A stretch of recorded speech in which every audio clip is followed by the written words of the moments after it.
মুহাম্মদুর রাসূলুল্লাহ সাল্লাল্লাহু আলাইহি ওয়াসাল্লামের যুগে আবু জাহেল রাসূলের সামনে গিয়ে হাতের মুষ্টি বদ্ধ করে বলল, ভাতিজা বলো তো আমার হাতে কি আছে?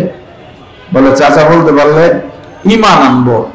হুজুর বললেন, চাচা আমি না বলে আপনার হাতের ভেতরে যে বস্তু আছে ওই বস্তু যদি বলে দেয় কেমন হয়? আবু জাহেল তো মনে মনে কয় এটা কোনো কথা? আমার হাতের ভেতরের বস্তুর প্রাণ নাই, প্রাণ থাকলেও জবান নাই। হাতের ভেতরে আছে শুকনা খেজুরের আটি অথবা পাথরের টুকরা, ও কথা বলবে কিভাবে? এই ভাবতেছে ভাবতেছে ইতিমধ্যে হাতের ভেতরের বস্তু বলে উঠল, আশহাদু আল্লা ইলাহা ইল্লাল্লাহু ওয়া আশহাদু আন্না মুহাম্মাদান আবদুহু ওয়া রাসূলুহু লা ইলাহা ইল্লাল্লাহ লা ইলাহা ইল্লাল্লাহ লা ইলাহা ইল্লাল্লাহ লা ইলাহা ইল্লাল্লাহ লা ইলাহা ইল্লাল্লাহ লা ইলাহা ইল্লাল্লাহ।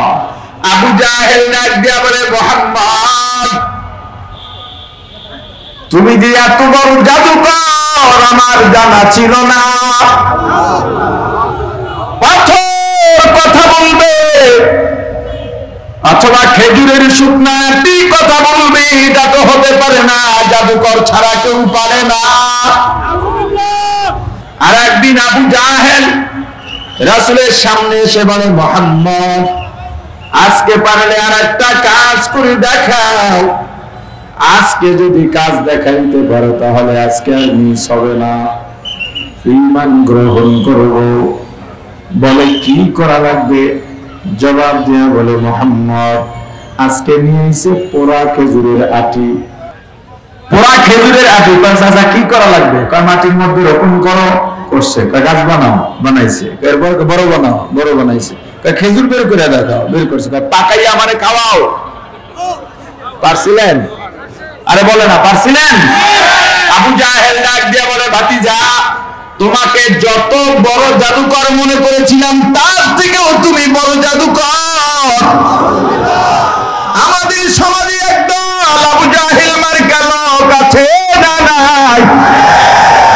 ওকে যত বুঝাবেন, যত বলবেন, মাথা উপরে নিচে নাড়ে না, ডানে বামে নাড়ে। কথা বলে না। আরেকদিন আসছে, মুহাম্মদ আজকে পারলে একটা কাজ করে দেখাও। বলে, আজকে আবার কি করা লাগবে? দুনিয়ার জাদুকরের জাদু দুনিয়ায় কাজে লাগে, আসমানে কাজে লাগে না, আসমান পর্যন্ত পাওয়া যায় না। আসমানের কাজ এক ব্যক্তির মাধ্যমে হতে পারে, সে যদি নবী হয়, মুজিজা কাজে লাগে। তুমি পারলে আকাশের চাঁদ দুইটা ভাগ করে দেখাও। আমার রাসূল আঙ্গুল ইশারা করলেন, ডানে বামে নাড়লেন, কাঁপতে কাঁপতে চাঁদ দুইটা ভাগ হয়ে গেছে। আবু জাহেল ডাকতে বলে, মুহাম্মদ তুমি তো সাধারণ কোন জাদুকর নও, দুনিয়ার জাদুকরের জাদু দুনিয়ায় কাজে লাগে, কিন্তু তুমি এত শক্তিশালী জাদুকর যার জাদু আসমানেও কাজে লাগে। নীল আর্মস্ট্রং চিন্তা করলেন, ইতিহাস পেলাম মুসলমানদের নবী মুহাম্মদুর রাসূলুল্লাহ সাল্লাল্লাহু আলাইহি ওয়াসাল্লাম এই যে আঙ্গুলের ইশারায় চাঁদ দুই ভাগ করলেন, ওই ফাটলের দাগ এখনো চাঁদে রয়ে গেছে। তবে এটা সত্য কিনা আর একটু যাচাই করি। যাচাই করতে করতে করতে করতে পেয়ে গেলেন, ওই সময় যত রাষ্ট্রের অধিপতি ছিলেন সবাই সাক্ষ্য দিয়েছেন। ওই সময় সাক্ষ্য প্রত্যেক রাষ্ট্রে তখন লিপিবদ্ধ ছিল। আমরাও আকাশের চাঁদ দুই ভাগ হতে দেখেছি এবং এটা মক্কায় ঘটেছে। মক্কার কুরাইশ বংশের মুহাম্মদের হাতের আঙ্গুলের ইশারায় চাঁদ দুইটা ভাগ হয়ে গেছে। মুহাম্মদ আরবি হায়ওয়া নবী रास्ते पे सोआ। मोहम्मद अरबी है नबी रास्ते पे सोआ। आलम हुआ उसकी पैदा इससे उजाला। आलम हुआ उसकी पैदाइश से उजाला। शफीउल उमम हमारा नबी रोज़ क़यामत। शफीउल उमम हमारा नबी रोज़ क़यामत। शफाअत करेगा अल्लाह के पास गुनाहगार उम्मत। शफाअत करेगा अल्लाह के पास गुनाहगार उम्मत। हम सिराते मुस्तफा दर तमामी हालियों को इत्तिबाए सुन्नत खैरुल बशर गिर लाज़िम ताबयाबी ऐ बेसार ला इलाहा इल्लल्लाह ला इलाहा इल्लल्लाह ला इलाहा इल्लल्लाह ला इलाहा इल्लल्लाह ला इलाहा इल्लल्लाह ला इलाहा इल्लल्लाह। নিনানস্তাঙ্গার দেরি করেন নাই, সাথে সাথে কালেমা পড়ে মুসলমান হয়ে গেছেন। কিন্তু আপনি ঘাটাঘাটি করবেন, এই ইতিহাস আমাদেরকে যেন জানতে না পারে, জানতে দেওয়া হয় নাই। তারপর চাপাইয়া রাখা যায় না, চেপে রাখা ইতিহাস এই ধরনের বইগুলো পড়বেন, অনেক কিছু জানতে পারবেন যেগুলো আমাদের সামনে প্রকাশ হয় নাই। কারণ তারা চিন্তা করেছে নীল আর্মস্ট্রং সর্বপ্রথম যিনি চাঁদে গিয়েছেন তার মুসলমান হওয়ার ঘটনা মানুষের সামনে যদি প্রকাশ পায় তাহলে ইসলামের জয় আরো ত্বরান্বিত হবে। আপনি বলবেন হুজুর আমার এত বড় মাথা নাই, আমি চাঁদেও যাইতে পারবো না, আল্লাহকে চেনার জন্য আমার চাঁদ এটা তো কঠিন ব্যাপার। আগেই বলেছি আল্লাহকে চেনা সহজ, আল্লাহকে চেনার জন্য আমেরিকা ইউরোপ যাওয়ার দরকার নাই। আপনি আল্লাহর পরিচয় পেয়ে যাবেন আপনার নিজের ছোট্ট জিহ্বা, একদম ছোট্ট এই জিহ্বাটা নিয়ে গবেষণা করেন। বিজ্ঞানীরা রোবট বানাইছে, রোবটের কথাও বলে, তবে এটা সাউন্ডের কথা, জিহ্বা দিয়া রোবট কথা বলতে পারে না। হাতও বানাইছে, আপনার আমার মতো এভাবে ইজি হাতও লড়াইতে পারে না, হাত বানাইছে এমন করে। প্রাণেরা ভাই আমার, নাসাকে বলেন যে আল্লাহ যে জিহ্বা বানাইছেন এমন একটা জিহ্বা পারলে বানায় দেখাও। ইলিশ মাছ মুখে দিলাম এক মজা, এখনো হজম হয় নাই, গিলিও নাই, এর মাঝে ইলিশ মাছের পরপর যদি ঝাল লাগাই সাথে সাথে আরেকটা মজা, পরে মিষ্টি লাগাইলাম আরেকটা মজা, মজা সব আলাদা আলাদা। আচ্ছা একটা কথা আমাকে বলেন, জিলাপি কেমন লাগে? জোরে। অমৃত, আমিত্তি, বাতাসা, রসমালাই, চিনি, মধু, সবগুলার স্বাদ এক না ভিন্ন ভিন্ন? জোরে। আমাকে বুঝাইয়া দেন কোনটার মজা কেমন? কিরে পারবেন না বুঝাইতে? আপনি আতরের দোকানে গেলেন, পারফিউমের দোকানে গেলেন, আপনার সামনে একটা শিশি দেওয়া হলো, এটার মধ্যে আতর আছে গোলাপ, আপনি ঘ্রাণ শুকিয়ে বলে ফেললেন গোলাপ। আর একটা শিশি দিল আপনাকে, সেটার মধ্যে বেলি, আপনি ঘ্রাণ নিয়ে বলে ফেললেন বেলি। আর একটা আতর দিল ঘ্রাণ শুকিয়ে বলে ফেললেন জান্নাতুল ফিরদাউস। আর একটা দিল ঘ্রাণ শুকিয়ে বলে ফেললেন এটা উরুজ।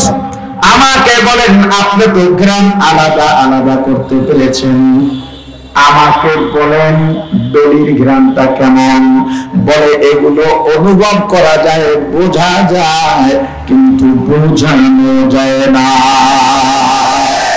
এমন কিছু ব্যাপার আছে যেগুলো বুঝে নিতে হয়, কিন্তু বোঝানো যায় না। हकीकत से तो दुनिया बेखबर है, दुनिया की नुमाइश पर नजर है। नबी गोया के आज दुनिया जुदाबाश बगर कारे के बाशिबा खुदा बासिस्त दुनिया आज खुदा गाफिल बुदान नया कमाशों पर गोफर जिंदजान।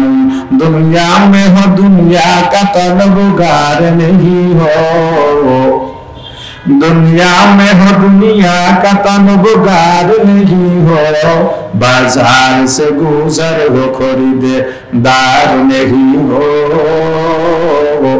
बाजार से गुजर हो खरीदार नहीं हो। जागा जिला गान के दुनिया में ही है, जागा जिला गान के दुनिया में ही है। ये बात की जाहे तमाशा में ही है, ये इबरत की जाहे तमाशा में ही है। ला इलाहा इल्लल्लाह, ला इलाहा इल्लल्लाह, ला इलाहा इल्लल्लाह, ला इलाहा इल्लल्लाह, ला इलाहा इल्लल्लाह, ला इलाहा इल्लल्लाह। আল্লাহকে চেনা দরকার। এই যে আল্লাহর এত নিয়ামত, এত সৃষ্টি, কত নিয়ামত আল্লাহ দিয়েছেন, আল্লাহর কত মাখলুক আছে। ওয়া ইন তাউদ্দু নি'মাতাল্লাহ, তোমরা যদি আল্লাহর নিয়ামত গণনা করতে চাও, লা তুহসুহা, কখনো আল্লাহর নিয়ামত গণনা করে শেষ করা যাবে না। এত এত নিয়ামত আল্লাহ দান করেছে, এত এত আল্লাহর মাখলুক আছে, এত সৃষ্টি আছে। তুমি কেন সৃষ্টির দিকে তাকাও না? তুমি কেন গবেষণা করো না? তোমার জ্ঞান দিয়া তুমি কৃষিবিদ হয়ে গেলা। আসলে মূল জ্ঞানী কারা? আমরা দুনিয়ার স্বাভাবিক দৃষ্টিতে মনে করি বিজ্ঞানীরা জ্ঞানী, আসলে এই জ্ঞানী। ইঞ্জিনিয়ার জ্ঞানী ছাড়া হতে পারে না, ডাক্তার জ্ঞানী, দার্শনিক জ্ঞানী, যে উচ্চ শিক্ষিত তাকেও আমরা জ্ঞানী বলি, আসলেও জ্ঞানী। তবে এই জ্ঞান আল্লাহর কাছে কতটুকু দাম আছে? এক কথায় যদি বলি, যে জ্ঞান দিয়া আমার আল্লাহকে চেনা যায় না, যে জ্ঞান দিয়া পরকালের উপরে ঈমান আনা যায় না, যে জ্ঞান দিয়া ইসলামকে সাপোর্ট করা যায় না, ওই জ্ঞান জ্ঞান নয়। আল্লাহর আদালতে তুমি এখনো মূর্খ রয়ে গেছ। তুমি এত কিছু শিখলা, এই যে নকল টাকার নোট, 1000 টাকার নোট, 500 টাকার নোট, তুমি টোকা দিয়া বলে দাও এটা ঠিক না বেঠিক। তুমি কেমনে কেমনে টাকা ঘুরাইয়া ঘুরাইয়া দেখো আর বলো এটা নকল না আসল। আল্লাহকে চিনতে এত কিছু লাগে না, আল্লাহকে চিনতে এত কিছু লাগে না, এত কষ্ট করা লাগে না। অথচ যে জ্ঞান আল্লাহ দিলেন, সুস্থ যত মানুষ আছে আল্লাহকে চেনার জন্য আল্লাহ কাউকে জ্ঞান কম দেন নাই। আল্লাহকে চেনার জন্য যতটুকু জ্ঞান দরকার আল্লাহ প্রত্যেক সুস্থ মানুষকে দিয়েছেন। অথচ তুমি গবেষণা করতে করতে পিএইচডি করে ফেললা, ইঞ্জিনিয়ার হয়ে গেলা, ডাক্তার হয়ে গেলা। আধুনিকতা বাড়াইতে বাড়াইতে এখন পেট না কেটে শুধু একটা সুই ঢুকাইয়া অপারেশন তুমি আবিষ্কার করে ফেললা। আরো কত কিছু তুমি অত্যাধুনিক প্রযুক্তি নিয়ে এলা, অথচ আল্লাহকে তো এর সবার প্রথম চেনা দরকার ছিল। তোমার কাজের মধ্যেই তো আল্লাহর পরিচয় আছে, তুমি কেন আল্লাহকে চিন্না না? কিয়ামতের ময়দানে এই জবাব দেওয়ার সুযোগ তুমি পাইবা না। কি ভাবছো তুমি আল্লাহকে না নিয়ে কবরে যাইবা? এ পরলোকের দল, এ পাওয়ার ক্রিয়েট যারা করো, পাওয়ার পলিটিক্স করো, দুনিয়ার প্রভাবের সঙ্গে যারা চলাফেরা করো, কি দাম?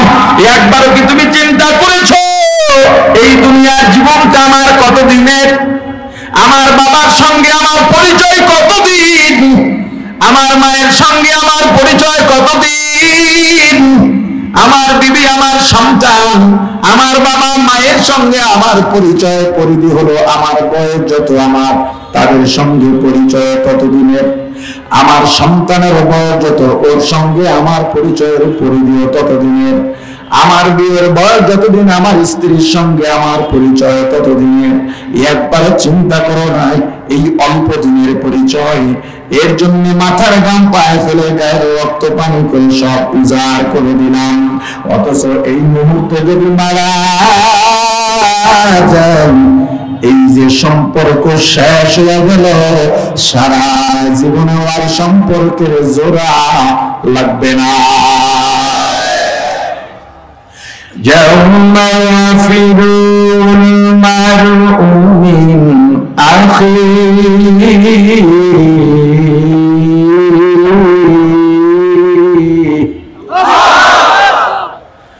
وأمه وأبيه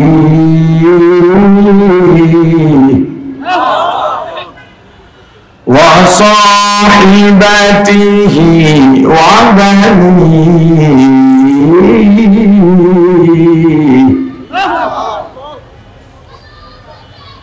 يوم يفر المرء من أخيه وأمه وأبيه وصاحبته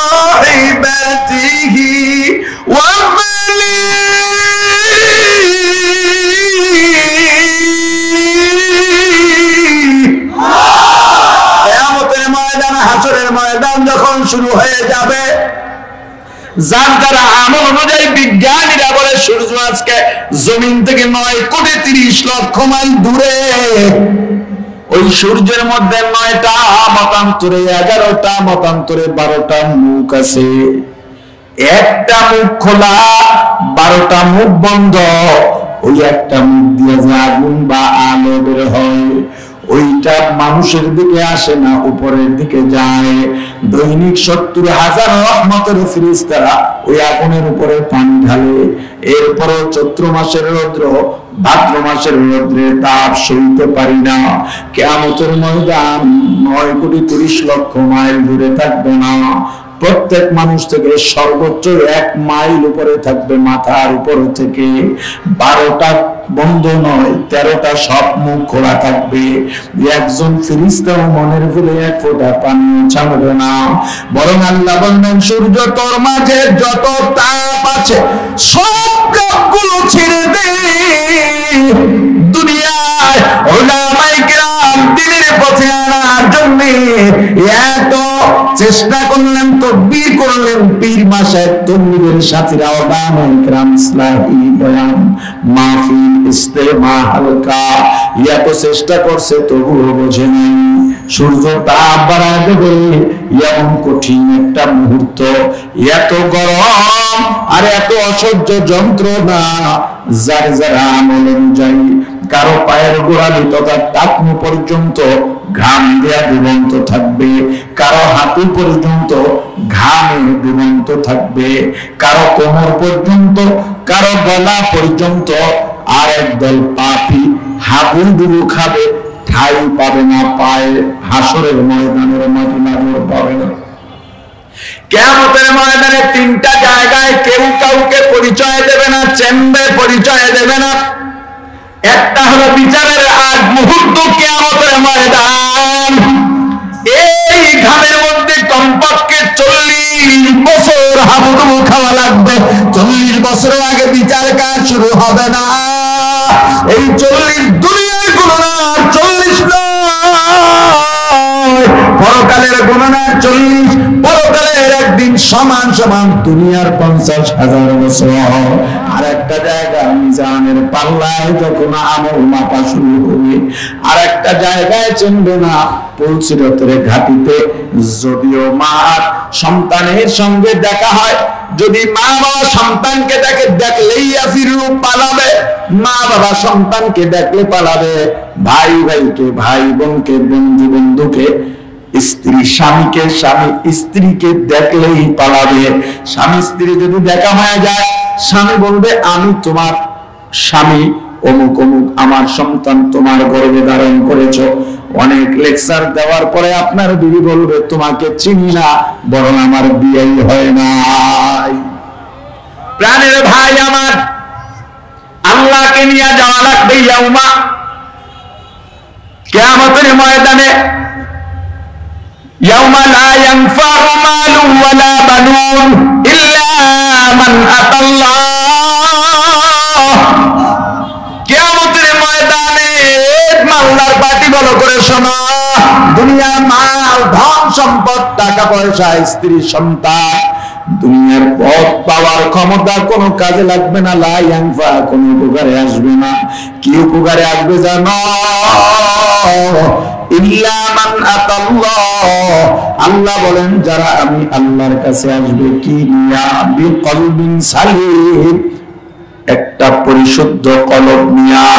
আল্লাহকে যদি আপনি সাথী না বানান, ওই কলব আপনার শুদ্ধ হবে না।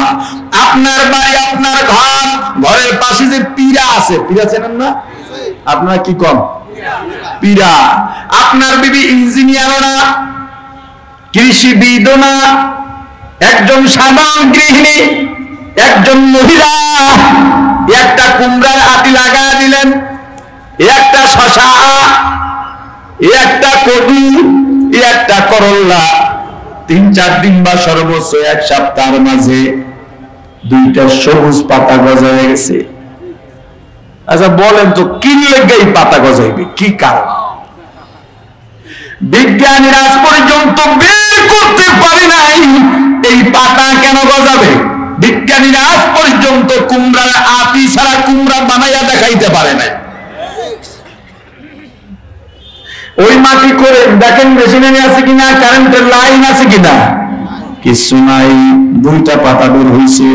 বিজ্ঞানীরা পাতা বের হওয়ার পরে কি ওষুধ দিলে এখানে পোকা পড়বে না, পাতা ভালো থাকবে, এইটা বোঝে। কিন্তু পাতা কেন সবুজ, পাতা কেন উঠলো, এটা বলতে পারে না। পাতার গোড়ার থেকে পাতা বের হয়, ছোট্ট চিকন একটা লতা বের হয়, পাতার গোড়ার থেকে সব হলুদ ফুল বের হয়, ফুলের গোড়ায় কুমড়া। আমি যাত্রাবাড়ি আরবে নিজের চোখে 13 মণ ওজনের একটা কুমড়া দেখেছি। একবারও কি আপনি ভাবছেন চিকন একটা লতা, এই লতার আপনি টুকরা টুকরা করে কাটেন, লতার মধ্যে কুমড়ার গ্রামও নাই, আটিরও গ্রাম নাই, ফুলেরও গ্রাম নাই, শাকেরও গ্রাম নেই। এই চিকন লতার থেকে এত বড় ফল। আবার কুমড়ার যে শিকড় আছে এটা গভীরেও যায় না, চিকন কিছু শিকড় মাটির উপরই ভাগে থাকে, বাচ্চারাও টান দিলে ছিঁড়ে উঠে আসবে। আবার কুমড়ার মধ্যে এক ধরনের মজা, কুমড়ার সিলকায় আর এক ধরনের মজা, কুমড়ার আটি শুকাইয়া তেলে খাবেন আর এক ধরনের মজা, শাকে আর এক ধরনের মজা, ডাটার মধ্যে আর এক ধরনের মজা। আজ পর্যন্ত পৃথিবীর কোন বিজ্ঞানী বলে নাই, এটা আমাদের গবেষণার ফল বলছে নাকি? যেহেতু কেউ বলে নাই, এর পিছনে একজন আছেন না নাই? জোরে বলেন তিনি কে? আরো জোরে বলেন তিনি কে? জোরে বলেন আল্লাহু আকবার। আরো জোরে বলেন আল্লাহু আকবার। লা ইলাহা ইল্লাল্লাহ, লা ইলাহা ইল্লাল্লাহ, লা ইলাহা ইল্লাল্লাহ, লা ইলাহা ইল্লাল্লাহ। এখন আমাকে কথা দেন, এই আল্লাহকে নিয়ে বাঁচবো, আল্লাহকে নিয়েই মরবো, এই কথার সাথে একমত আছেন না নাই? আল্লাহকে নিয়ে বাঁচতে আর মরতে দল লাগে না, ফেরকা লাগে না, গোষ্ঠী লাগে না। আমি কি? আমি, আমার পরিচয় কি? জোরে বলেন। মুসলমানের অন্তরে কে থাকবে? আরো জোরে বলেন, কে থাকবে? আজকের এই মাহফিল থেকে হযরত পীর সাহেব হুজুরের হাতে বেশিরভাগ মানুষই আছেন ইসলাহি বায়াত নিয়েছেন। এবার জিহাদের বায়াত নিতে হবে, জিহাদের বায়াত নিতে হবে। এই দেশে ইসলাম প্রতিষ্ঠা করার মোক্ষম সুযোগ এসেছে, কোন মুসলমান এটা যেন হেলায় না খুয়ায়। সবাই প্রস্তুত আছেন? এখানে যুবক আছো যারা বিয়ে করো নাই, তারা একটু ভাই দাঁড়াও, তোমরা আমার কলিজার মানুষ। আচ্ছা, বিয়ে লাগবে না, 30 বছর পর্যন্ত যাদের বয়স তারা দাঁড়াও, 30 বছর পর্যন্ত যাদের বয়স তারা দাঁড়াও। স্লোগান দিয়েন না, সময় কম, হুজুরে আসবেন। স্লোগান দিয়েন না, পুরা মাঠটা গাজী ভাই দেখছেন সব যুবক দিয়া ভরা। খুশি না বাজার?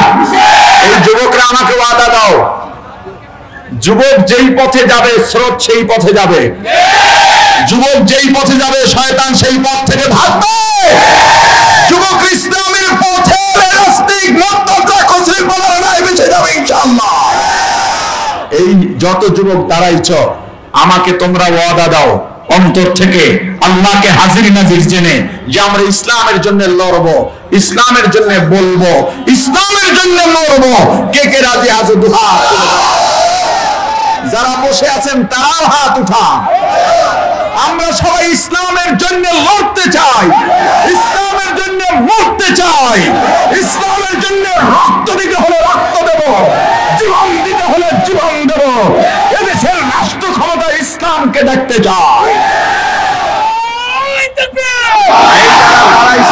একটু স্লোগান ভালো রাখেন। এই যারা দাঁড়াইছেন বসেন না, যারা দাঁড়াইছে যদি 30 বছরই হয়ে থাকে, 17 বছর আগেদের বয়স কত ছিল? এই কথা বলে না। আমি দাঁড় করাইছি, আমার তো একটা উদ্দেশ্য আছে। 30 বছর আগেদের বয়স কত ছিল? এরা একজনও ভোট দিতে পারে নাই। এই কথা বলে না। তোমাদের প্রথম রায় হবে ইসলামের পক্ষে, তোমাদের প্রথম রায় হবে ইসলামের পক্ষে। ইরশাদ চরমনাই সহ যে সমস্ত ইসলামিক দল তথা ওলামায়ে কেরাম যদি ঐক্যবদ্ধ ভাবে এই মিরপুর ভাসান থেকে কোন বাক্স দেন, ওই বাক্সের যেই মার্কা হবে, আমরা ইসলামের জন্য দল বুঝি না, মত বুঝি না, ওলামায়ে কেরামের সাথে থেকে আল্লাহকে সাথে রেখে আমরা ওই পক্ষে রায় দেব। এই পক্ষে রাজি কে? আবার একটু হাত উঠান।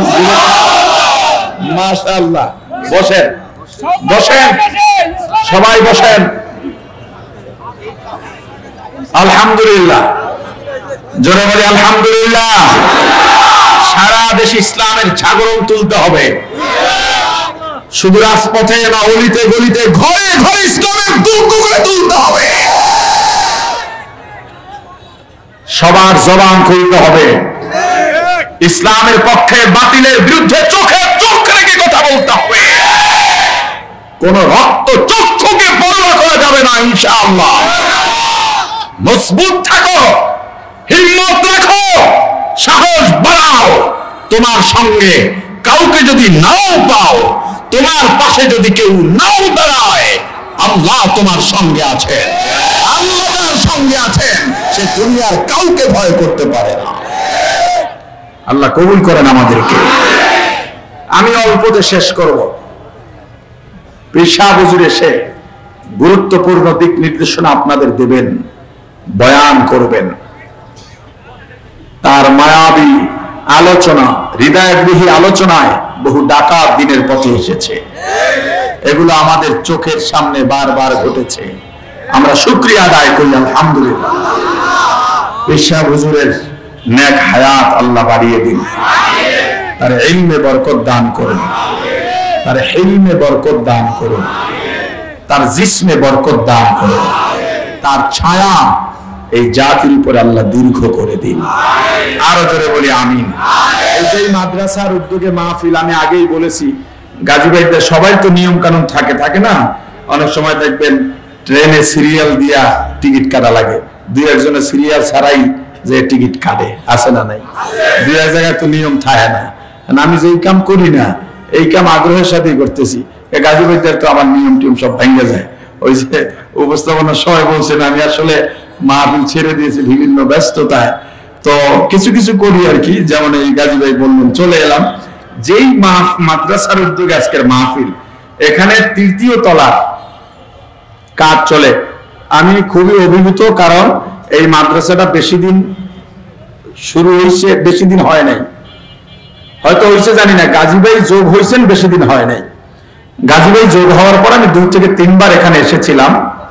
এর মাঝে এই যে ঢাকা জেলায় আপনার একটা ছেলে হুফাজে 1 নাম্বার হলো বিভাগ। এই মাদ্রাসা আল্লাহ তাআলা কিয়ামত পর্যন্ত কবুল করবেন ইনশাআল্লাহ। এখন এই মাদ্রাসার ছাত্র সংকুলন হয় না, ক্লাস বাড়াতে পারছে না। আপনারা এখানে পীর সাহেব হুজুর আসছেন, আপনারা যদি মাদ্রাসাকে আরো বড় করেন, তাহলে হুজুরকে অন্তত এই মাদ্রাসার সফলতার কথা বলেও বারবার তো আনা যাইতে পারে, ঠিক না? আল্লাহ তো কবুল করবেন ইনশাআল্লাহ। এই মাদ্রাসাকে বড় করা দরকার, আপনারও দরকার ছিল, দায়িত্ব ছিল মাদ্রাসা করা, আপনি করতে পারেন নাই। এখন একজনে করে ফেলছে, তাকে সহযোগিতা করা আপনার দায়িত্ব। কথা বুঝে আসছে? তো এজন্য আর যখন আপনি দান করবেন, দানের সময় খবরদার এটা মনে রাখবেন যে দান করতেছি, এটা আল্লাহর দয়া হয়েছে আমার উপরে। আপনি এটা মনে করেন না আমি মসজিদ মাদ্রাসা দিনের পথে মাহফিলে টাকা পয়সা দিয়া তাদেরকে উপকার করলাম, এই চিন্তা মনে আনবেন না কখনো, খবরদার।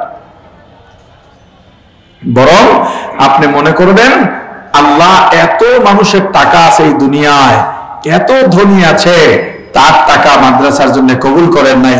কিন্তু আমি গরিব মানুষ, আমি মধ্যবিত্ত মানুষ, আমি দিন মজুরি দিয়ে কামাই করি, আল্লাহ আমার টাকাটা কবুল করেছেন, এটা আমার প্রতি আল্লাহর দয়া। সবার টাকা দিনের পথে আল্লাহ কবুল করেন না, সবার টাকা দিয়ে দিনের খেদমত হয় না। কারো টাকা দিয়ে নাচ গান যাত্রা হয়, কারো টাকা দিয়ে মসজিদ মাদ্রাসা দিনের খেদমত হয়। কার টাকা দিয়ে হয়? যার টাকা আল্লাহ কবুল করেন, তার টাকা দিয়ে দিনের খেদমত হয়। আর একটা ঈমান রাখবেন, আপনি দান করলে আপনার রুজি রোজগার বাড়বেই বাড়বে, বরকত হবেই হবে, সন্দেহ করলে ঈমান থাকবে না। আরো একটা ঈমান রাখবেন, দান করলে আপনার বালা মুসিবত দূর হবেই হবে। আমি এ পর্যন্ত 6 বার অ্যাক্সিডেন্ট করেছি, 6 বারই মারা যাওয়ার কথা।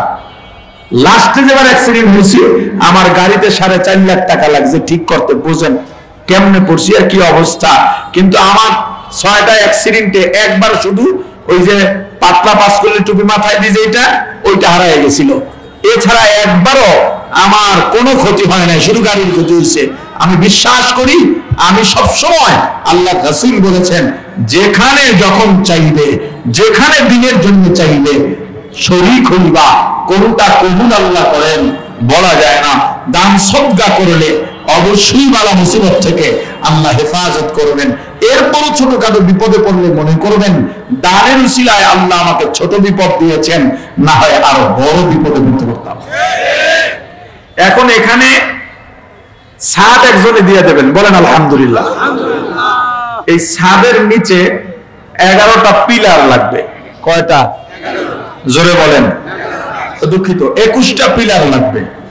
কয়টা? 21টা। টাকার অঙ্ক বড় না, এক একটা পিলার 30,000 টাকা। কত টাকা? 30,000 টাকা। আমি একটা পিলার দিয়ে দেব ইনশাআল্লাহ। এটা হলো আল্লাহ রাসূলের সুন্নাত আদায় করলাম। আল্লাহ রাসূল ওই আমলের কথা বলতেন না যে আমল নিজে করতেন না, আগে করতেন এরপরে বলতেন।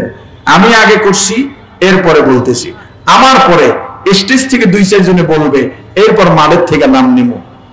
আগে স্টেজ থেকে আমাকে 1-2 জনে বলুক যে ভাই আমাকেও আল্লাহ দান করে, আমাকেও আল্লাহ অনেক কিছু দিয়েছেন, আমি মারা গেলে সম্পর্ক তো শেষ, খাবে তারা। এই যাদের বাবা মারা গেছে 5 বছর হয়েছে, আগের দাবাত দেন, 5 বছর তো নগদ টাইম। এই 5 বছর আগে বাবা মারা গেছে, 5 বছরের মধ্যে দৈনিক কয়বার বাবার কথা মনে করে 2 ঘন্টা কাঁদছেন, জিকির করে দোয়া করছেন? কথা কয় না? কয় ঘন্টা করছেন? মাত্র 5 বছর হয়েছে মারা গেছে, বাবারে ভুলছেন। আপনি মারা গেলে আপনার সন্তানও আপনাকে মনে রাখবে, এটা মনে করেন না। নিজেরটা নিজে নিয়ে যান। আমার একটা ওসিয়ত আছে, নসিহত আছে, লিখিতভাবে আমার সন্তানকে, আমার স্ত্রীকে, আমার বংশের সবাই জানে এই ওসিয়ত নসিহতের কথা। তাদেরকে একটা বাড়ি করে দিয়েছি, বলেছি এটা তোমাদের, এর বাইরে আমার যদি 1000 কোটি টাকার সম্পদ হয় ওদিকে চোখ দেবা না। আমি এত বোকা না, এত পরিশ্রম করে দিন রাত না ঘুমাইয়া এত পরিশ্রম করে কামাই করবো, আর আমি যাবো খালিয়াতে, তোমরা এটা নিয়ে নাড়বা চারবার মোস্তাওয়াইবা, এটা হবে না। কথা নিয়ে যাইবেন কেমনে? আমি বলছি কায়দা জানলে কত কিছু করা যায়। ধন সম্পদ নিয়ে যাওয়া যায় না। কে বলছে নিয়ে যাওয়া যায় না? কায়দা জানলে অনেক কিছু করা যায়। কথা বলে না? কায়দা জানলে অনেক কিছু করা যায়। এজন্যে আপনারা ধন সম্পদ সাথে নিয়ে যান। কেমনে নিয়ে যাইবেন? ইন্নাল্লাহা আশতারা মিনাল মুমিনিনা আনফুসাহুম ওয়া আমওয়ালাহুম বিআন্না লাহুমুল জান্নাহ। এই আয়াতের উপরে আমল করেন। সম্পদ যত মায়া থাকুক, শুধু একটু চিন্তা করেন, এখন মারা গেলে এখনই শেষ, সম্পর্ক শেষ। এদের জন্য আপনি রাখবেন অবশ্যই। আল্লাহ রাসূল বলেছেন, তোমার অধীনস্থদের জন্য এতটুকু রেখে দাও যতটুকু না রাখলে তারা ভিক্ষা করা লাগে, তাদের জন্য সওয়াল করা না লাগে, ভিক্ষা করা না লাগে, এতটুকু রেখে যাও। এরপর দান করতে থাকেন। হিম্মত, নিয়ত আপনার। ব্যবস্থা করে দেবেন কে? আল্লাহ। আমাকে একজন বলেন স্টেজ থেকে, বললেই গিট্টুটা ছুটে যাক, এরপর দেখবেন উঠে যাবে ইনশাআল্লাহ। আলহাজ মোহাম্মদ আলী সাহেব উনি একটা পিলার দিয়ে দিবেন। আলহাজ মোহাম্মদ আলী সাহেব একটা পিলার, বলেন আলহামদুলিল্লাহ। আর জোরে বলেন আলহামদুলিল্লাহ। আল্লাহ যারা দান করতেছে এবং করবে তাদের জন্য على عباده الذين اصطفى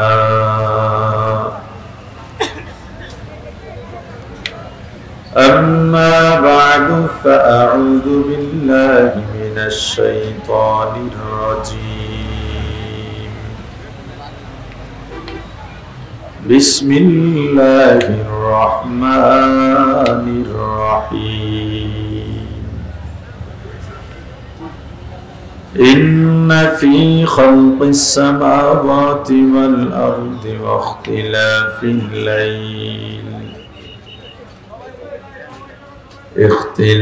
الليل والنهار لآيات لأولي الألباب صدق الله العظيم درود شريف পড়ি اللهم صل على محمد وعلى آل محمد كما صليت على إبراهيم وعلى آل إبراهيم إنك حميد مجيد محبت পড়ি اللهم بارك على محمد وعلى آل محمد كما باركت على إبراهيم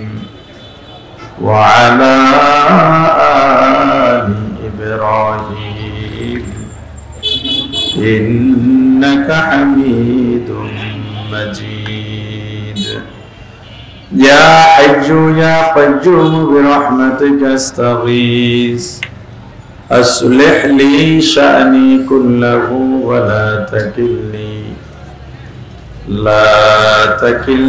إلى نفسي طرفة عين سبحان الله وبحمده سبحان الله العظيم الحمد لله স্টেজে সাউন্ড জানা শ্বাস টানে প্রচুর শ্বাস টানাটা বন্ধ করেন ইংলিশের আয়োজনের প্রধান অতিথি এদেশের মুক্তিকামী মানুষের রাজনৈতিক আধ্যাত্মিক চারিত্রিক রাহবার আমাদের প্রিয় মানুষ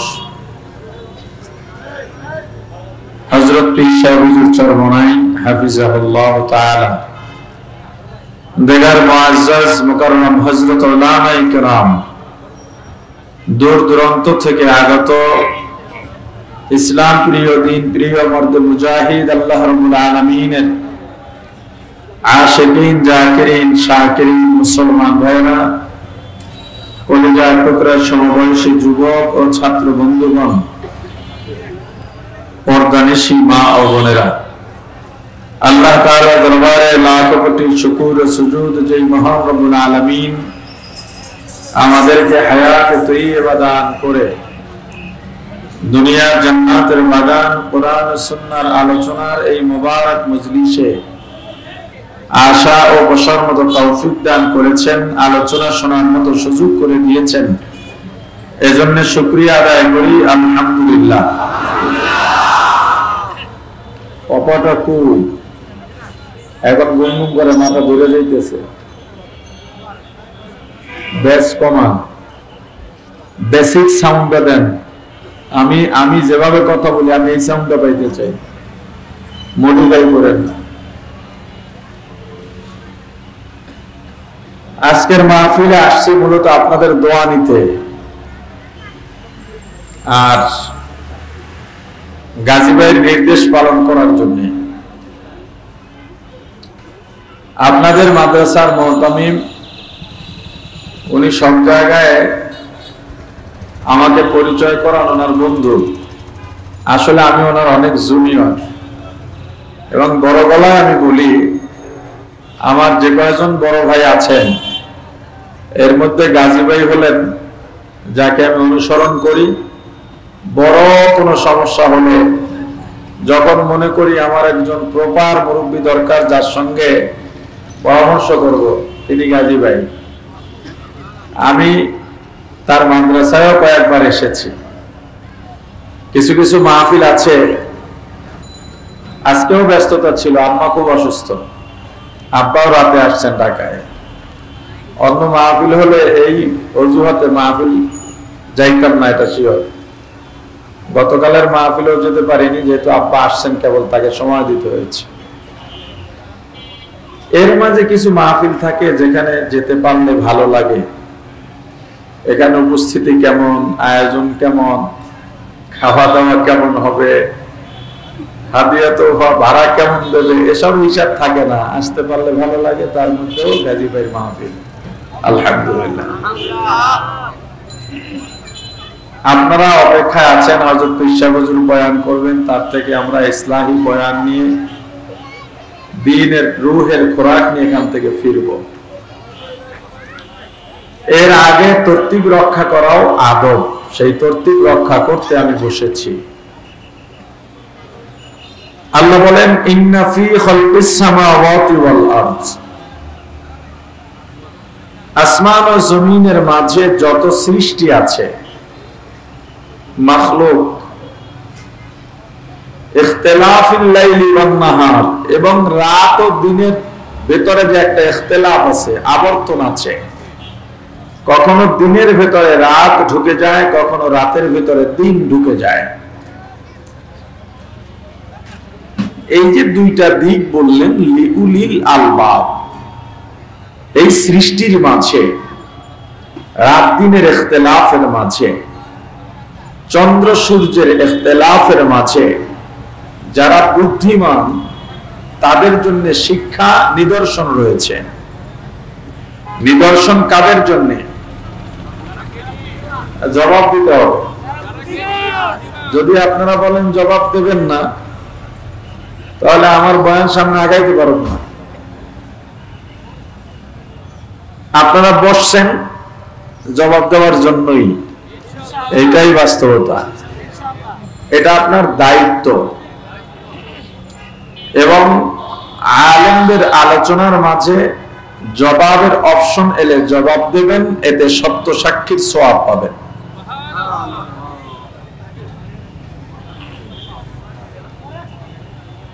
আল্লাহ কাদের জন্য নিদর্শন? জ্ঞানী বুদ্ধিমান। কাদের জন্য? কি নিদর্শন? এই যে আল্লাহর সৃষ্টি, জ্ঞানীদের জন্য এই সৃষ্টির ভেতরে কি শিক্ষা রয়েছে, কি নিদর্শন রয়েছে? আমরা আল্লাহকে দেখেছি? ও ভাই জবাব দিচ্ছেন না কেন? আজিব লাগতেছে। আরে মাইক ঠিক খারাপ হইলেও কিছু বলি না, কথা এত খারাপ হইলে তো কথা বলতে আমার সমস্যা হবে রে ভাই। জোর করে করে পাক্কাইয়া পাক্কাইয়া কথা বলতে হইতেছে।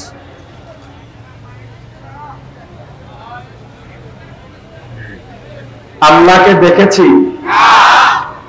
এই আল্লাহকে না দেখে বিশ্বাস করার নিদর্শন, আল্লাহকে চেনার নিদর্শন। যেই পরকাল দেখি নাই, হাসরের ময়দান দেখি নাই, আসবে সামনে, পুলসিরাত, জান্নাত, জাহান্নাম, মৃত্যুর পরে কবরে সংগঠিত যে ব্যাপারগুলো, এগুলো কিছুই দেখি না। আরশ দেখি নাই, ফেরেশতা দেখি নাই। এই সব কিছুর উপরে বিশ্বাস করার নিদর্শন আছে আল্লাহর সৃষ্টির মাঝে। রিজিকের মালিক কে? আরো জোরে। এটাকে ভালোভাবে বোঝার নিদর্শন আছে আল্লাহর সৃষ্টির মাঝে। হায়াতের মালিক কে? এটা বোঝার নিদর্শন আছে আল্লাহর সৃষ্টির মাঝে। সাগরে এমন মাছ আছে যেই মাছের এক লোকমা খাবার আমার জীবনের সারা জীবনের খাবারের থেকেও বেশি। পাখি খাবার জমা করে রাখে না, পাখির যতটুকু দরকার ততটুকু পেলে খেয়ে উড়ে চলে যাবে। আগামীকাল কি খাবে এটা পাখি কি করে না? আরে বলেন না, কি করে না? চিন্তা করে না। এবার আমাকে বলেন, যেই মাছের কথা বললাম, এই মাছ কার সৃষ্টি? যেই পাখির কথা বললাম, এই পাখি কার সৃষ্টি? এবার বলেন, ওই মাছ আর পাখি আমাদের সঙ্গে ব্যবসা করে? বাসানটেক বাজারে দোকান আছে? চাকরি করে? কন্ট্রাক্টরি করে? রোজ রোজ রোজ বদলা দেয়? কুলিগিরি করে? কামাই করে? ওর রিজিক এলো কোত্থেকে? আরে বলে না, কোত্থেকে? রিজিকের মালিক কে? আরো জোরে বলেন। একটু গবেষণা যদি আপনি করতেন, আল্লাহর সৃষ্টি নিয়ে এতটুকু যদি ভাবতেন, রিজিক নিয়ে চিন্তা হতো না, কাজ করে যেতেন। বান্দার দায়িত্ব কাজ করা, রিজিকের ফয়সালা কার? আরো জোরে। তাহলে এখান থেকে আমরা কি নিদর্শন পেলাম? রিজিকের মালিক যে আল্লাহ, এতে যদি সন্দেহ থাকে, সেই সন্দেহ দূর হয়ে যাবে। আল্লাহ যেই মাখলুক গুলো বিনা কামাইতে নিয়মিত রিজিক পাচ্ছে, বছরের পর বছর বেঁচে থাকতেছে এবং তাদের বংশ প্রজনন সেটাও ঠিক আছে, এই রিজিক দিলেন কে?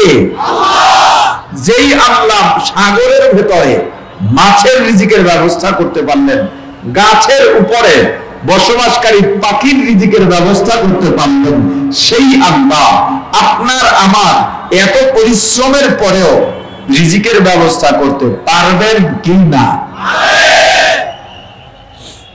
নাসা, বিজ্ঞানী প্রতিষ্ঠান নাসা, কয়েকদিন আগে তারা ঘোষণা দিল মহাশূন্যে গানের শব্দ শোনা গেছে। কিসের? আরে বলে না, কিসের? গানের। এই সাউন্ড এরা রাসূল কারীম সাল্লাল্লাহু আলাইহি ওয়াসাল্লামের কথার আওয়াজ, তিনি যে কথা বলছেন সেটা নিয়ে গবেষণা করতেছেন যে কিভাবে নবীজির সেই কথার শব্দগুলো, আওয়াজগুলো ক্যাপচার করতে পারে। মহাশূন্যে এখন তারা গান শোনে। আসলে কিসে গান গায় বা কি গান? রাসূল কারীম সাল্লাল্লাহু আলাইহি ওয়াসাল্লাম ১,৫০০ বছর আগেই বলেছেন, ফেরেশতা জিকির করে মহাশূন্যে। কথা বলে না, কি করে? আরো জোরে বলে। ওরা শোনে কি? ওরা শোনে কি? অথচ ফেরেশতারা কি করে? এখন ওরা আসলে কি ধরতে পারছে সেটা আরো পরে বোঝা যাবে। অনুমানে বলছি, যদি ওরা এমন কোন শব্দ শুনেই থাকে, তো এটা তো রাসূলের হাদিস থেকে উলামায়ে কেরাম বলেই আসছেন। জিকির চলতেছে, ফেরেশতারা জিকির করতেছে, এই যে মজলিস বসলো, আল্লাহ রাসূল বলছেন চার বছর ফেরেশতারা বাউন্ডারি দিয়ে দাঁড়ায় গেছে। আল্লাহ জিজ্ঞেস করেন ফেরেশতারা এখানে কারা বসছে? বলে অমুকের সন্তান অমুক, অমুকের ছেলে অমুক, অমুক এরা বসছে। বলে এরা কি চায়, এরা করে কি? বলে এরা সুবহানাল্লাহ বলে, এরা আলহামদুলিল্লাহ বলে, এরা আল্লাহু আকবার বলে, এরা লা ইলাহা ইল্লাল্লাহ বলে। বলে এরা কি, এরা যা বলে কি সত্য? বলে সত্য। ওরা বলে আপনি পবিত্র। বলে এরা কি সত্য? আল্লাহ জানেন না, দেখেন না? আরে কথা বলে না। আল্লাহ দেখেন, এরপরে কেন জিজ্ঞেস করেন? সাক্ষী বানান। এরপরে বলবেন ওরা কি চায়? বলে আপনাকে পেতে চায়। আমাকে দেখেছে? বলে না। ওরা জান্নাত, আর কি চায়? বলে জান্নাত পেতে চায়। ওরা কি জান্নাত দেখেছে? বলে না। আর কি চায়? বলে আল্লাহ জাহান্নাম থেকে মুক্তি পেতে চায়। বলছে ওরা কি জাহান্নাম দেখেছে? বলে না। আর কি চায়? ওরা চায় মিজানের পাল্লা নেকেটটা ভারী হয়ে যাক। ওরা মিজান দেখেছে? বলে না। ওরা পুলসিরাত থেকে দ্রুত পার হতে চায়। ওরা পুলসিরাত দেখেছে? বলে না। তাহলে ঘোষণা করে দাও, ওরা যা যা চায় আমি আল্লাহ মঞ্জুর করে দিলাম। লা ইলাহা ইল্লাল্লাহ, লা ইলাহা ইল্লাল্লাহ, লা ইলাহা ইল্লাল্লাহ, লা ইলাহা ইল্লাল্লাহ, লা ইলাহা ইল্লাল্লাহ, লা ইলাহা ইল্লাল্লাহ, লা ইলাহা ইল্লাল্লাহ, আল্লাহ আল্লাহ क्या मुबारक नाम है, अल्लाह अल्लाह आशिकों का काम है, जिक्र मुतवज़्ज़ाई रूह रा मरहबा मोदी दिले मजरूह रा, ला इलाहा इल्लल्लाह, ला इलाहा इल्लल्लाह, ला इलाहा इल्लल्लाह, ला इलाहा इल्लल्लाह, ला इलाहा इल्लल्लाह, ला इलाहा इल्लल्लाह, ला इलाहा इल्लल्लाह, मुहम्मदुर রাসূলুল্লাহ। ওরা শুনছে গান, যদি এটা ফেরেশতাদের আওয়াজই হয়ে থাকে। হ্যাঁ, নাসা এটাও বলেছে যে এটা ফেরেশতাদের আওয়াজ। আসলে তো এখনো ফুললি ফাইন্ড আউট করতে পারে নাই এর বাস্তবতা কতদূর আছে, সেটা বোঝা বা বলাও মুশকিল। তবে আমরা মনে করি এটা যদি ফেরেশতাদের আওয়াজ হয়েই থাকে, এটা গান নয়, এটা জিকির। কার জিকির? আরো জোরে বলেন, আরো জোরে বলেন। পৃথিবীর যেই বিজ্ঞানী সর্বপ্রথম চাঁদে গিয়েছিলেন, আল্লাহর সৃষ্টি নিয়ে আপনি গবেষণা করলে কেমনে আল্লাহকে চিনবেন? আল্লাহকে চেনা কিন্তু সহজ, কঠিন কিছু না। আল্লাহকে চেনা, আহারে বলেন, এদিকে তাকান, আল্লাহকে চেনা কঠিন না সহজ? বেশি সহজ না কঠিন? বেশি সহজ। আপনার বাপকে চিনতে যতটা কঠিন, আপনার মা চিনতে যতটা কঠিন, আপনার বন্ধু চিনতে যতটা কঠিন, এত কঠিনও নয় আল্লাহকে চেনা। আল্লাহকে চেনা একদম সহজ, অথচ এই সহজ কাজটা আমরা করছি না। যেই বিজ্ঞানী সর্বপ্রথম চাঁদে গিয়েছিলেন, নীল আর্মস্ট্রং, উনি চাঁদে গিয়ে দেখলেন চাঁদে একটা ফাটল দেখা যায়। চাঁদে তো ফাটল থাকবে না, শুনছি চাঁদে কোনো কলঙ্ক নাই, ফাটল এলো থেকে? চাঁদ থেকে নামলেন, গবেষণা করলেন, বিজ্ঞানী তো, চাঁদে ফাটল কেন? ইতিহাসে পেলেন 53 বছর পর্যন্ত যাদের হাতে জিম্মি থেকে আমরা সব অধিকার খোয়াইলাম, সবাই ভালো করে জানি ইসলাম কখনো মানুষকে ঠকায় না। ইসলাম জনগণের চাল ডাল গম চুরি করে না। এরপরেও যদি ইমামকে বলা হয় আপনার ওয়ার্ডে আপনি নির্বাচন করেন, সবাই তাকে পছন্দ করে ঠিক, তবে যদি নির্বাচনে দাঁড়ায় ভোট আর দেয় না। এই যে দেয় না, এর কারণ কি জানেন? কথা কয় না, জানেন কারণ? আপনি ভালো করে জানেন, যদি একজন ইমাম মেম্বার হন, কাউন্সিলর হন কিংবা এমপি হন, উনি কাজ কি করতে পারবে আর না পারবে জানি না, কিন্তু ওনার দ্বারা গরিবের খেয়ানত হবে না, রাষ্ট্রের খেয়ানত হবে না, জানার পরে ভোট দেয় না। এর একটা কারণ আছে না নাই? এখন আবার এক দলের ওই যে গতকালকে মাহফিলে আমার ছোট ভাইয়ের মাহফিলে বাধা দিছে, কি লেগা? রাজনীতির আলোচনা করছে। আমরা রাজনীতির আলোচনা করবো না পেট নীতির আলোচনা করবো না দুর্নীতির আলোচনা করবো, এটা যে কোরআন হাদিস জানে না তার থেকে শিখতে হবে। আরে কথা বলেন না কেন? এখন তো ফেসিবাদের যুগ নাই, তাহলে মাহফিলে বাধা দেয় কেন? এগুলো চিহ্নিত না করতে পারলে আমার কপাল পড়বে।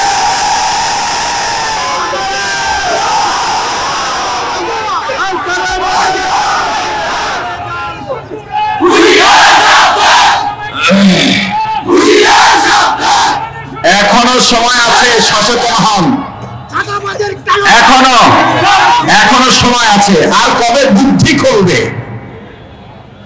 বিবাড়িয়ার এক মাহফিলে 2 বছর আগে একজন উপজেলা চেয়ারম্যান আইসা এভাবে পাশে দাঁড়ায়া আমাকে লক্ষ্য করে বলতেছেন, আমার বয়ানের আগে বক্তব্য দিতে গিয়া বলে, হুজুর আপনি বয়ান করবেন, খুবই ভালো কথা, আপনার নামটা কাছে শুনছি, আমিও আপনার বয়ান শুনি, আমি আপনার খুব কি তেলটা দিতেছি দেখেন, আমিও আপনার খুব ভক্ত, তবে একটা অনুরোধ, আপনারা এখন বয়ানের মঞ্চে উঠে রাজনীতির আলোচনা করেন।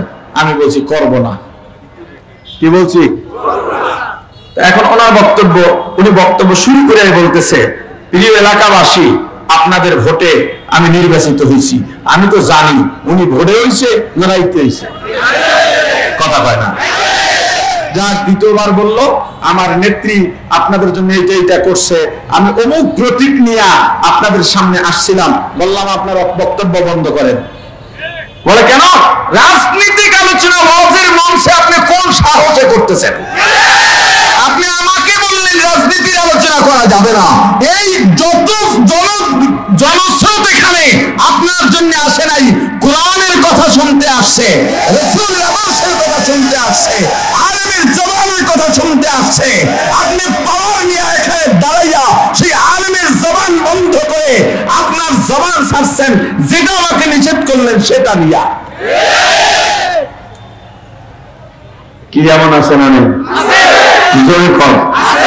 এখন এই জানে যে হুজুররা যদি ক্ষমতায় আসে, হুজুর বা ইসলাম যদি ক্ষমতায় আসে, কি আরে কথা বলে না, ইসলাম যদি ক্ষমতায় আসে, এই দেশে অধিকারের রাজ প্রতিষ্ঠা হবে, নীতির রাজ প্রতিষ্ঠা হবে, তখন চোরেরা চুরি করতে পারবে না, ডাকাতরা ডাকাতি করতে পারবে না, চাঁদাবাজি করতে পারে। এই জন্য যখন দেখছে হুজুররা মাশাআল্লাহ এত বছর পরে এসে হলেও ছোটখাটো মতভেদ ভুলে অন্তত একটা ঐক্যে গিয়ে ইসলামের একটা বাক্স দিতে যাচ্ছে, তখন ওই যে কান্না সুরাতের মাথা খারাপ হয়ে গেছে।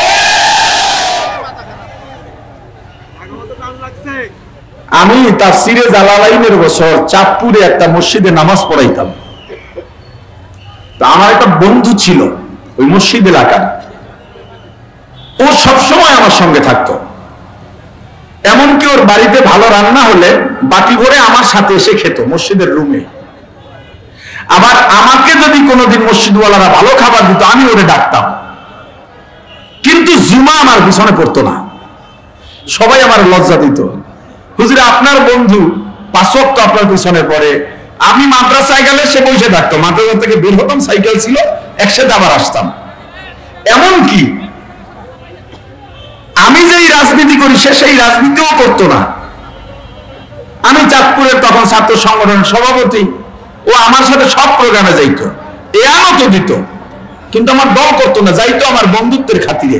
একদিন জিজ্ঞেস করলাম, আমাদের সবাই লজ্জা দেয়, আপনি আমার কাছে জুমা পড়েন না কেন? কয় ভাই জুমা পড়ার খুব ইচ্ছা ছিল, আপনার তো আমি ভক্ত জানেন, কিন্তু জুমা পড়ি না ডরে। ডর কিসের আবার? কয় আপনি যেই বয়ান করেন যদি দাঁড়িয়ে দেওয়া লাগে। ইসলাম মানুষ জানে শান্তি এবং মুক্তির একমাত্র পথ ইসলাম, ভালো করে জানে। এরপর ইসলামের রায় দেয় না চোরেরা চুরি করতে পারবে না। ইসলাম যদি ক্ষমতায় এসেই পড়ে চাঁদাবাজি বন্ধ হয়ে যাবে, লুণ্ঠন বন্ধ হয়ে যাবে, এই দেশের ছোট থেকে বড় সবাই তার ন্যায্য অধিকার ফিরে পাবে। এবার যে সময় এসেছে, আপনারা এই দেশের ওলামায়ে কেরাম সবাই মিলে যদি একটা বাক্স দেয়, তাহলে কোন বিবেকবান কোন মানুষ, আপনি মুসলিম বাদ দেন, শান্তি প্রত্যাশী মানুষ, মুক্তিকামী মানুষ অন্যদিকে নড়তে পারে না। কথা বলেন? তবে আবু জাহেল মার্কার লোক থেকে আমাদের সাবধান থাকতে হবে। আবু জাহেল বলল, মোহাম্মদ আমি যত না তোমাকে মনে করছি, তুমি তো তার চাইতেও বড় জাদুকর।